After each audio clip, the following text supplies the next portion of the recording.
Hello everyone, hope you're all good. I've been waiting to do this video for a little while now, but it's come down to I'm going to have to do it over the course of a couple of videos, I think, because I've tried doing it over the weekend. I just don't really get the time to do it. I need to do it because I've got a girl going in a pre-lay shed and the space I've got available is only a little space. I do actually have an incubator down there, but it's a little bit too big to go into my snake room at the moment. But you know, needs must. I will need an incubator.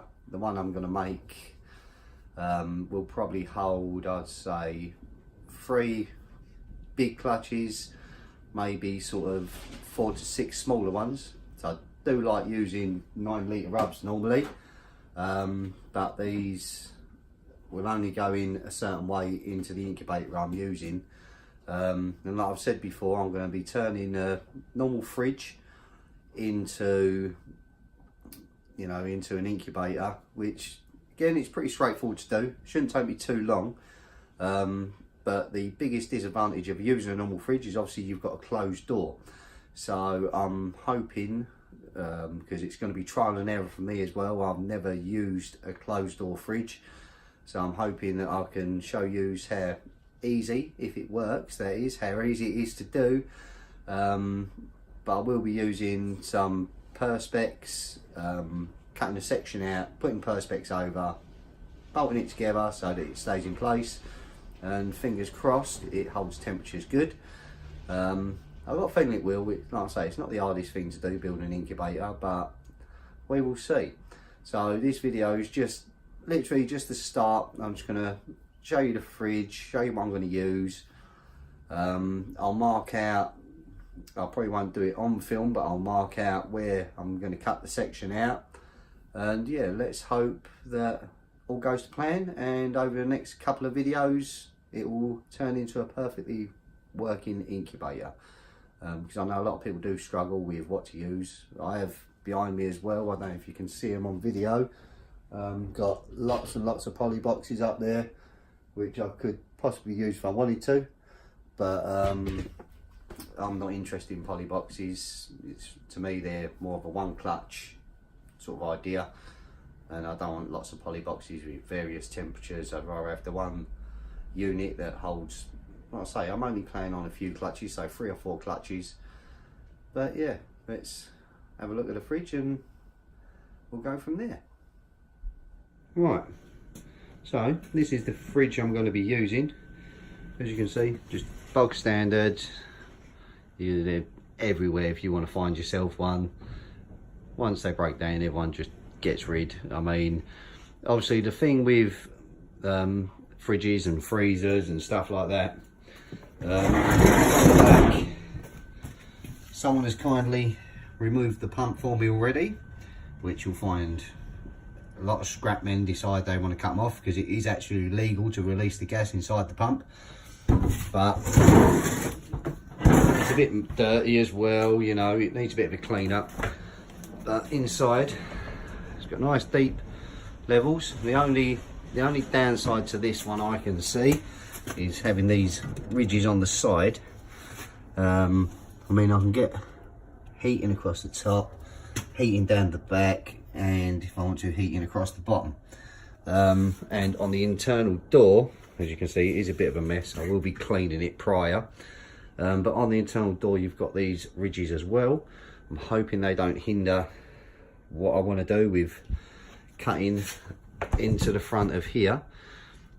But what I will do quickly is, this is the perspex. It's 5mm perspex. Again, it's all just stuff I've managed to get my hands on over the last few months. So this is all sort of second-hand stuff I have. So I'm doing it on the cheap. It's costing me virtually nothing, because I already have in some of the tubs over the back here. I don't know if you can see, but I already have lots of mats, lots of stats and stuff like that. Water bowls, I have everything just laying around from over the years of keeping these snakes. So I'll quickly mark this out so you can see exactly where I'm planning on cutting. the section out, because obviously if every time you look at your eggs you have to do that, then all the heat that's built up in there has escaped. So that's why people like their glass door fridges, because if you can see through that, then at the end of the day you don't need to open the door to see if anything's poking their head out. But the mission is cut a section and hopefully keep it airtight so it retains its heat, but time will tell. Right, so just to give you an idea, that's what I'm going to be cutting out. It should be well big enough to be able to see everything I want to see. I'm just hoping, like I say, that these ribs on the inside don't affect me too much. I might cut them off yet, I ain't decided. I'll see what it's like when I cut through the other side, because obviously the door is got a certain thickness to it, so there is a hollow in there which I may have to insulate as well, but like I say, time will tell.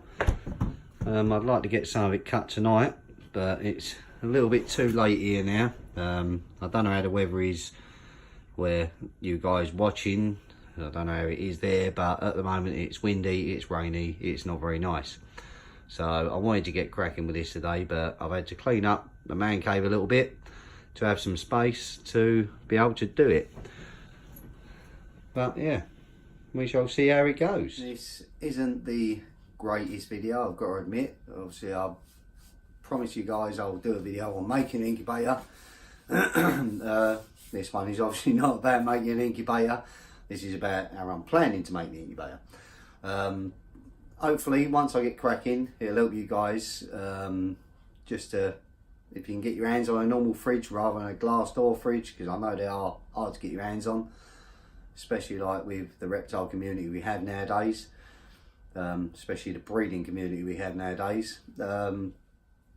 Fingers crossed this will help. Just, you know, all you got to do is get yourself the fridge, bit of perspex, only use a few bolts, bit of mastic and some heating basically, and that's all it's going to come down to.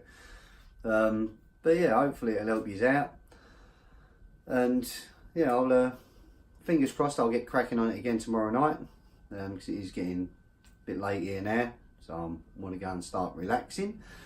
So yeah, keep yourselves posted, don't forget to like and subscribe, and hopefully you enjoy the video as you see the incubator come together, or the videos I should say, since there's going to be a couple of them. And yeah, fingers crossed by the end of it we have a running perfectly good incubator. Thanks for watching, and I will speak to you guys soon.